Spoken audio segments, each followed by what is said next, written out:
Boa tarde, tudo bom? Essa semana nós estamos tratando de água. Água é nosso tema principal. Na aula de ontem, a gente falou a importância de se ter água limpa.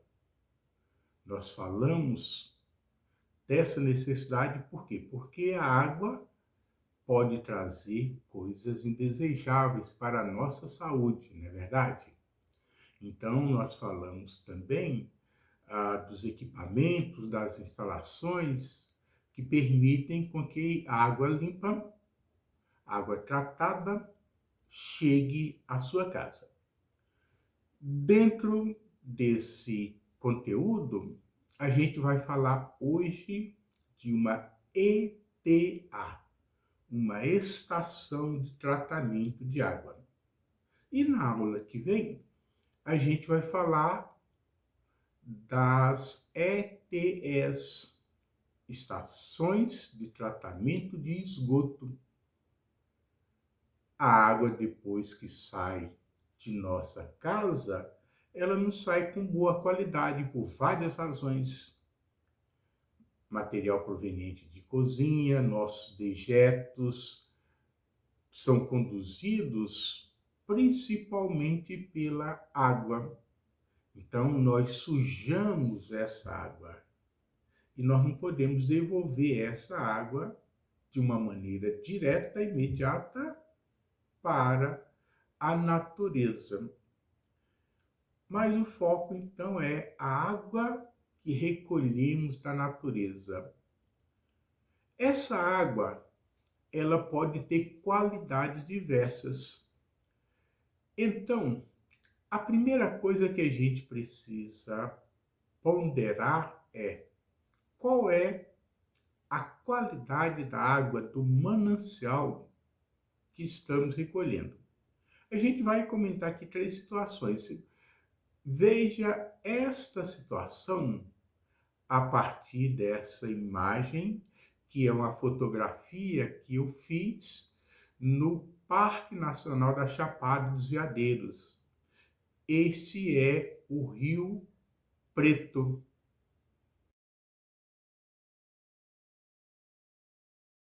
Você está vendo o rio na sua calha, descendo a sua calha, você tem várias cascatas, né, cachoeiras, e no entorno da calha do rio, fazendo parte da bacia hidrográfica, da bacia de captação de água, você observa a vegetação natural. A água que desce das montanhas em direção à calha do rio, o primeiro processo de limpeza já é feito pela vegetação. Então, a vegetação impede que sedimentos, que areia, chegue até o rio na maioria das vezes. Então, essa água do Rio Preto que aí aparece é uma água de muito boa qualidade. Antigamente era assim. Quando as cidades eram pequenas, quando os rios não recebiam a sujeira da cidade, as águas fornecidas pelos rios tinham esse padrão, tinha essa qualidade. Por quê? O próprio entorno do rio funciona no processo de depuração. Essa água que desce pelas cascatas, pelas cachoeiras, ela recebe oxigênio, muito oxigênio.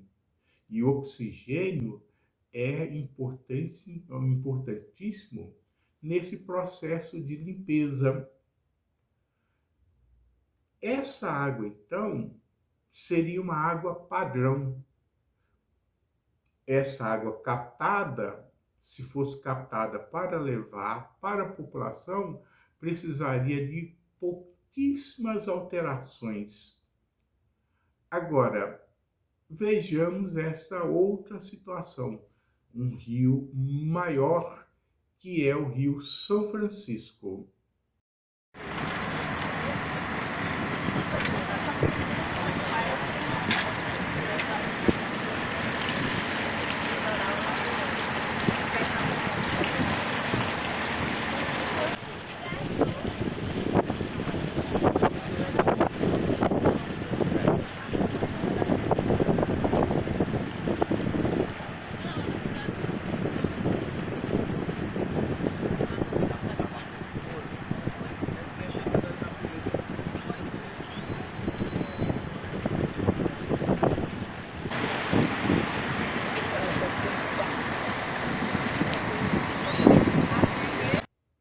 Esse rio que estamos percorrendo numa embarcação, ele está entre duas cidades, uma em Alagoas, outra em Sergipe, Penedo e Neópolis. Penedo é essa cidade que aí aparece no mapa do Google, tem aproximadamente 65 mil habitantes.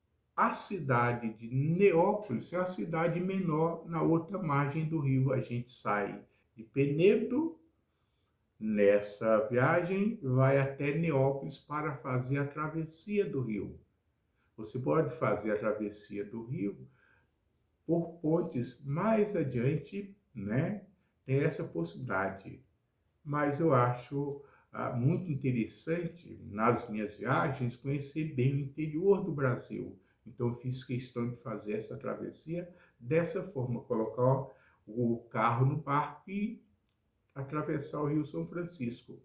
Esse Rio São Francisco, o grande Rio São Francisco, mais adiante, vai desembocar no Oceano Atlântico. Neste rio, se você observar, a água aparentemente é limpa, mas esse rio já passou recolhendo água de centenas de cidades, de milhares de rios grandes ou pequenos ao longo de todo o seu percurso.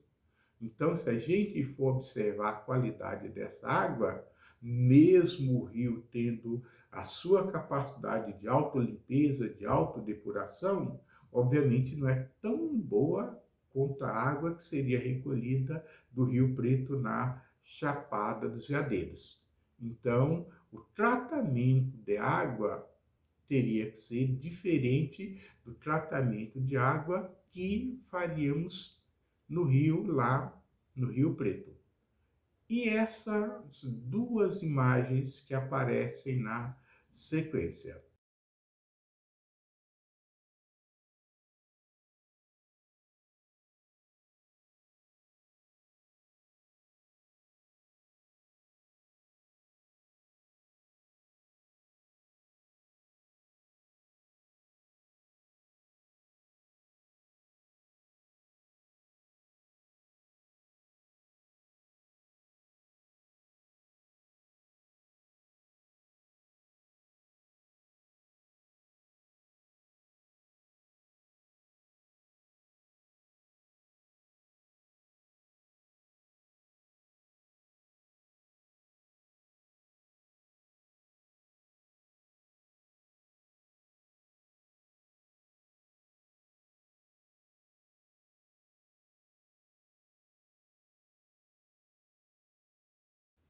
A primeira imagem que você está vendo, essa fotografia, ela é do rio Tietê. Nós já falamos na aula de ontem, quando comparamos a situação do rio Tietê com outros rios de igual porte que passam por cidades um pouco menores do que São Paulo, mas cidades altamente desenvolvidas. Veja você, a calha do rio, e este rio, você nota uma grande quantidade de material, lixos, plásticos, entulhos. Esse é um rio morto pelo excesso de poluentes lançados por milhões de pessoas que vivem ao longo da calha do rio Tietê. Você nota que existem aberturas na margem do rio que são locais de esgoto. Imagine, por exemplo, milhões de pessoas a cada dia lançando os poluentes, urina, fezes, e isso chegando ao rio. O rio não tem mais a capacidade de fazer a sua limpeza, a sua depuração. Nem sempre o rio Tietê foi um rio morto. Esta segunda imagem, que é uma fotografia tirada do rio Tietê na década de 1940, mostra uma competição de barcos a remo no rio Tietê. Era muito comum clubes de competição a remo. Então as pessoas iam, especialmente aos domingos, verificar, participar, torcer pelas equipes que estavam competindo. Observe que nas margens a vegetação já é uma vegetação rala, já não é a vegetação que anteriormente tinha. Imediatamente após essa vegetação, já prédios começam a ser construídos. E à medida que centenas, milhares de outros prédios surgiram, a consequência foi o que você viu na fotografia anterior. Esta água poderia ser usada após tratamento para servir a população? Não. Existe uma portaria que determina quais são as qualidades que uma água tem para que possa ser servido para consumo humano, o que é uma água potável, entre outras coisas. Então veja na sequência esses conceitos que aí aparecem. Água para consumo humano, o que é a água potável, né? A água potável, ela fundamentalmente não deve oferecer risco à saúde de quem bebe. O que é a água tratada? Quais são esses processos físicos, químicos que devem ser feitos para atender a essa necessidade de pós-tratamento, a água ser potável? Este processo ele tem que ser feito, então, obedecendo a normas e obedecendo a controles. Existem agências que fazem esse controle para garantir que a água tenha essa qualidade necessária.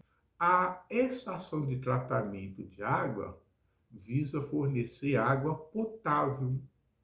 Estação de tratamento de esgoto, fornecer água pós-tratamento com certa limpeza, mas essa água que saiu da estação de tratamento de esgoto não é para consumo humano. Ela vai ser colocada num curso d'água, num rio, né? E aí, o rio, se ele não for um rio morto, ele faz a continuidade desse trabalho. Então é importantíssimo que essa água não tenha substâncias químicas como metais, os chamados metais pesados, ou substâncias químicas derivadas, por exemplo, da decomposição do plástico, que são altamente prejudiciais à saúde, porque podem causar câncer. Plástico na água é algo que precisa ser evitado. Precisamos ter esse conhecimento. Essa figura mostra a estação de tratamento de água. Então, aí aparecem 5 etapas, como você está vendo, e essas etapas, elas precisam ser lenta o suficiente para que os processos de limpeza da água sejam bem executados, mas precisa ter um fluxo que atenda à necessidade da população.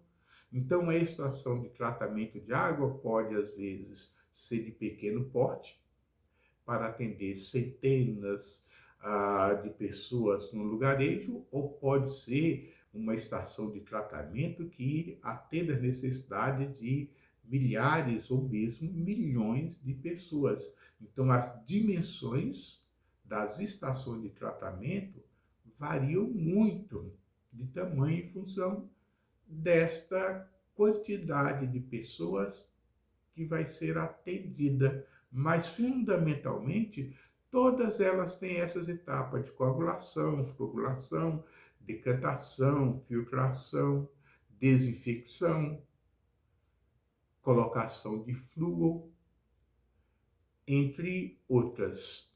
Nós vamos abordar uma a uma. A primeira etapa,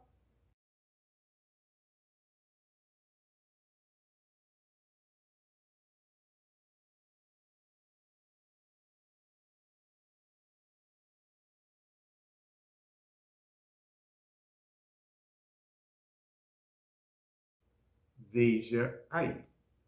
A etapa de coagulação, ela caracteriza-se por aglomerar as partículas que estão presentes na água e que são de pequenas dimensões, e essas partículas elas precisam ser juntadas.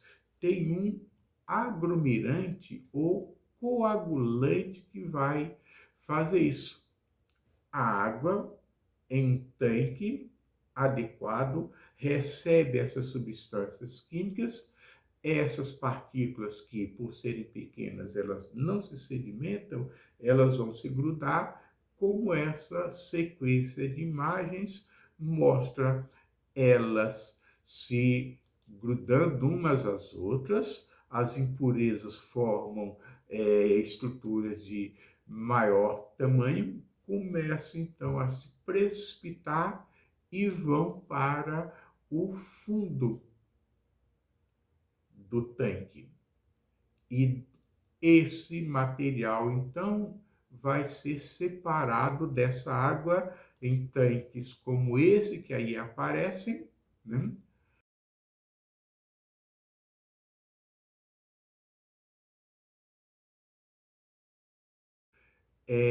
E depois esses coagulantes, o material que se depositou, retirado da água, terá um outro destino. E a água segue para a etapa de floculação.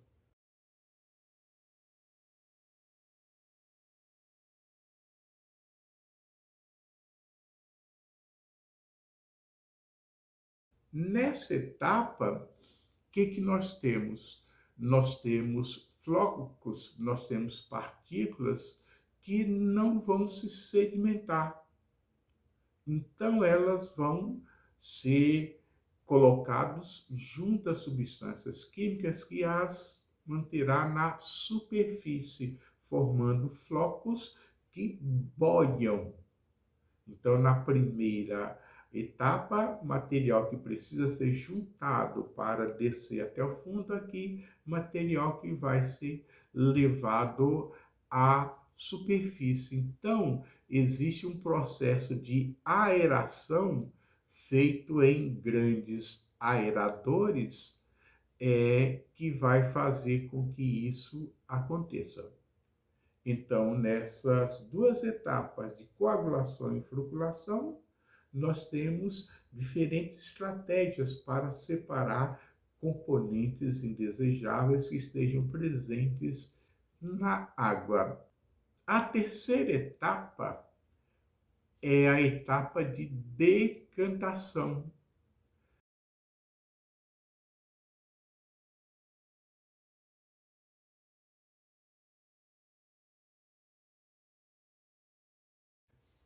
Aqueles blocos que foram formados, eles serão separados por conta da ação da gravidade que fará com que eles se decantem. Então, eles se decantando podem ser removidos em tanques como os que aparecem aqui na figura 2. Você observa, por exemplo, pela diferença de cor, que houve uma sedimentação, uma decantação. O material que foi decantado, foi sedimentado, é o material que aparece em tons de azul mais escuro. Esta imagem mostra as bolhas formadas no tanque de flotação, que vai fazer com que aquelas partículas que não se decantem cheguem até a superfície. Então, tem aeradores formando microbolhas que levam esse material. Então, o que não decanta vai para a superfície, então os dois serão separados e aí vão para a quarta etapa, que é a etapa de filtração.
Na filtração, a água que chega, você observa pela própria cor do material, que neste esquema está numa cor mais clara, para simbolizar, para representar que esta água já foi alterada,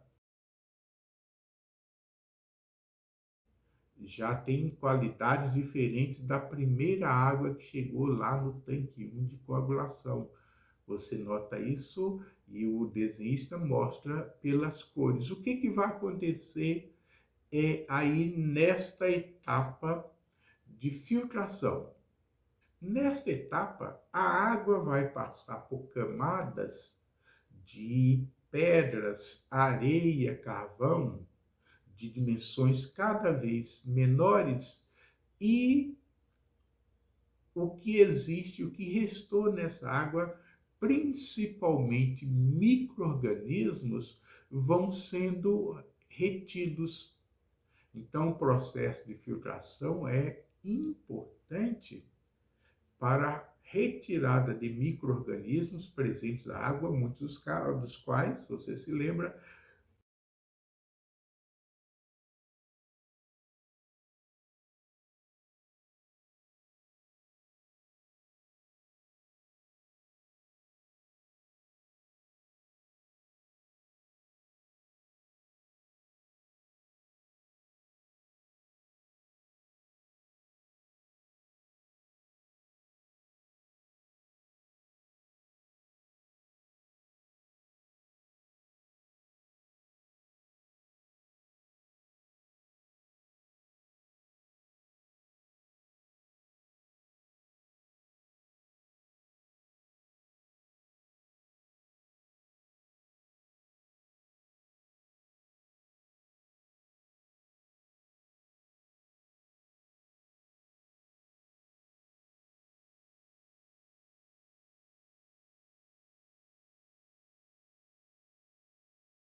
a filtração é uma barreira sanitária, é uma barreira que torna a qualidade da água mais sadia, uma água mais saudável. Esse líquido que passou pela filtração vai seguir para outros tanques, onde esse processo de tratamento prossegue. Então, nós temos a etapa de desinfecção.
A etapa de desinfecção, ela vai ser feita após a filtração e ela é necessária porque alguns micro-organismos podem ainda permanecer na água.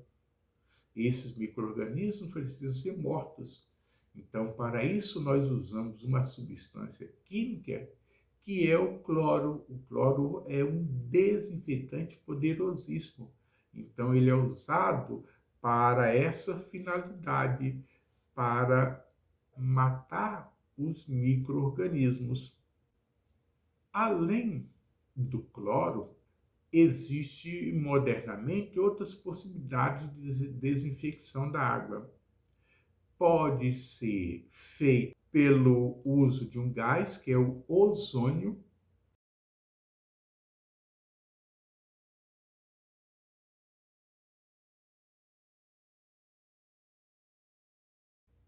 Esse gás pode ser produzido sob certas condições, e o ozônio também é um desinfetante muito eficiente. Então, as estações de tratamentos mais recentes estão substituindo o cloro pelo ozônio nesse processo. Embora o cloro seja muitíssimo eficiente, né, ele tem alguns, ele deve ser tratado com certos cuidados. E também pode ser feita a utilização de luz ultravioleta.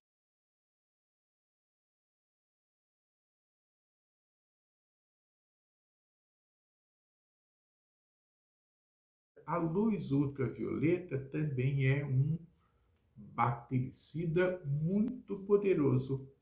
Então, as três possibilidades podem ser usadas, às vezes até sequencialmente, para o processo de desinfecção e a retirada, na verdade, mata-se os micróbios de pequenas dimensões que estejam presentes na água. E nós temos, por último, o tratamento onde a água recebe o flúor.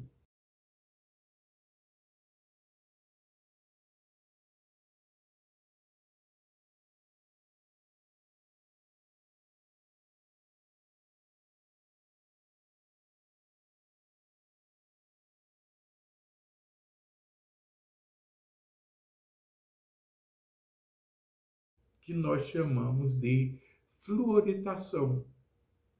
Qual a importância disso?